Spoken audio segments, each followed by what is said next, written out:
Okay, hello everyone. So I'd like to present to you my most detailed model airplane yet. So here we are, it's right in front of us. This is the Boeing 777-9 as we can see. So this plane isn't in commercial service just yet, but I've been very lucky to get my hands on a model of it myself. So let's just start with the front. We've got the cockpit there. And on the side, well, we've got all the doors we need to see, none of them are missing whatsoever. So many windows as well. The 777 is a very long plane, so we've got lots of windows to stretch the entire length of the fuselage. We've got the wings very nicely here. We've got the winglet as well, very nice and sharp. We've even got the engine replicated with great detail as well. Look at that, and we've got the General Electric logo just there. Really, really, good attention to detail when they manufactured this model.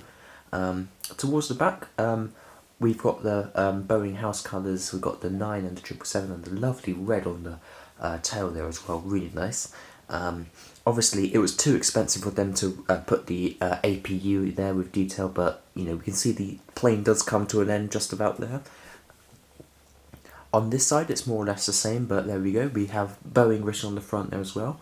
And what an absolutely fabulous model this is. And in fact, the Boeing 777-9, I think it's meant to be a long-range aircraft. It can even fly from London Heathrow to London Gatwick non-stop. So there we go, incredible ranges. This model is such great accuracy that they had to even make it with fabric and cotton wool or whatever they've used here. And because, I didn't want to spend too much money on such a great model, I had to get it without the landing gears as well. So, as we can see, just a flat belly there. But, nevertheless, still such an excellent model. Okay, so hope you enjoyed this model review. Happy April Fools, and I'll see you again soon.